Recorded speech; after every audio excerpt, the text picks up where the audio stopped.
क्या आपने कभी सोचा है कि हम इफ आई वर यू क्यों कहते हैं और इफ आई वॉज यू क्यों नहीं? आज हम जानेंगे कि अंग्रेजी में सब्जंक्टिव का उपयोग कैसे और कब किया जाता है। चिंता मत कीजिए, ये जितना लगता है उससे कहीं ज्यादा आसान होगा। सबसे पहले उपवाक्य क्या है? तो सब्जंक्टिव एक ऐसा क्रियावाचक रूप है जिसका उपयोग इच्छाओं, सिफारिशों, आवश्यकताओं और यहाँ तक कि काल्पनिक परिस्थितियों के बारे में बात करने के लिए किया जाता है। हम इसका उपयोग तब करते हैं जब हम ऐसी किसी चीज़ के बारे में बात कर रहे होते हैं जो उस समय ज़रूरी नहीं कि वास्तविक हो। उदाहरण के लिए, जब हम कहते हैं I wish I were rich, यानी काश मैं अमीर होता, तो इसका मतलब यह नहीं है कि मैं पहले से ही अमीर हूँ, बल्कि मैं एक इच्छा या एक काल्पनिक स्थिति व्यक्त कर रहा हूँ। यह उपवाक्य है। अब हम वर्तमान रूप से शुरू करते हैं। अंग्रेजी में आमतौर पर हम क्रिया में एस जोड़ते हैं जब तीसरे व्यक्ति एकवचन की बात होती है, लेकिन जब हम सब्जंक्टिव का उपयोग करते हैं तो ऐसा नहीं करते। I suggest that he study harder. They recommend that she be on time. क्या आप अंतर देख रहे हैं? हम नहीं कहते ही स्टडीज या शी इज। हम स्टडी और बी का उपयोग करते हैं, चाहे विषय कोई भी हो। ये कितना आसान है ना? अब आइए सब्जंक्टिव के भूतकाल रूप के बारे में बात करें। इसका उपयोग काल्पनिक वाक्यों में किया जाता है, यानी जब हम किसी ऐसी चीज के बारे में बात करते हैं जो असली नहीं है लेकिन जिसकी इच्छा की जाती है। If I were you I would take that job. I wish he were here. हालांकि रोजमर्रा की बातचीत में कई लोग आई वॉज कहेंगे, लेकिन काल्पनिक वाक्यों में सही रूप आई वर है। सब्जंक्टिव का उपयोग पैसिव रूप में भी किया जा सकता है। इसका मतलब है कि हमें यह फर्क नहीं पड़ता कि क्रिया कौन कर रहा है, बस इतना ज़रूरी है कि वह की जानी चाहिए। It is important that the project be completed on time. हमें यह फर्क नहीं पड़ता कि प्रोजेक्ट कौन पूरा करता है, बस इतना ज़रूरी है कि वह समय पर पूरा होना चाहिए। यह सब्जंक्टिव के पैसिव रूप का एक उदाहरण है। तो हम सब्जंक्टिव का उपयोग निम्नलिखित परिस्थितियों में करेंगे।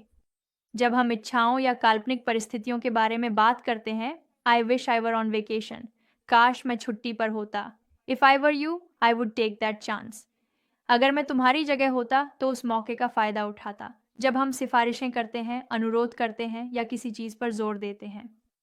उदाहरण के लिए, I suggest that you work harder. मैं सुझाव देता हूँ कि तुम और मेहनत करो। The teacher इंसिस्ट्स that the students be on time. अध्यापक इस बात पर जोर देते हैं कि छात्र समय पर हों। जैसा कि आप देख सकते हैं, हम क्रिया को उसकी मूल रूप में इस्तेमाल करते हैं, चाहे विषय कोई भी हो। ऐसी अनौपचारिक अभिव्यक्तियों के बाद जो महत्व, आवश्यकता या तात्कालिकता को दर्शाती हैं। It is essential that she be present at the meeting. यह आवश्यक है कि वह बैठक में उपस्थित हो। It is important that the report be submitted on time. यह महत्वपूर्ण है कि रिपोर्ट समय पर जमा की जाए। परिस्थितिवाचक वाक्यों में जब हम काल्पनिक परिस्थितियों की बात करते हैं, if I were rich I would travel the world. यदि मैं अमीर होता तो मैं दुनिया की यात्रा करता। आई विश ही वर हियर। काश वह यहाँ होता। और पारंपरिक रूप से उपयोग किए जाने वाले निश्चित अभिव्यक्तियों में गॉड सेव द क्वीन, भगवान रानी की रक्षा करें, लॉन्ग लिव द किंग, राजा अमर रहे। ये अभिव्यक्तियां कभी नहीं बदलती और इन्हें भी सब्जंक्टिव में ही इस्तेमाल किया जाता है। लेकिन हम साधारण वाक्यों में सब्जंक्टिव का उपयोग नहीं करते हैं। उदाहरण के लिए, शी वर्क्स एवरी डे। वह हर दिन काम करती है। यहाँ हम सब्जेंक्टिव का उपयोग नहीं करते क्योंकि हम एक वास्तविक क्रिया के बारे में बात कर रहे हैं। I hope she comes to the party. मुझे उम्मीद है कि वह पार्टी में आएगी। हालांकि यह एक इच्छा है, इस वाक्य में हम सब्जेंक्टिव का उपयोग नहीं करते क्योंकि यह कोई काल्पनिक या असंभव स्थिति नहीं है। तो अब आप जानते हैं कि अंग्रेजी में सब्जेंक्टिव का कब और कैसे उपयोग करना है।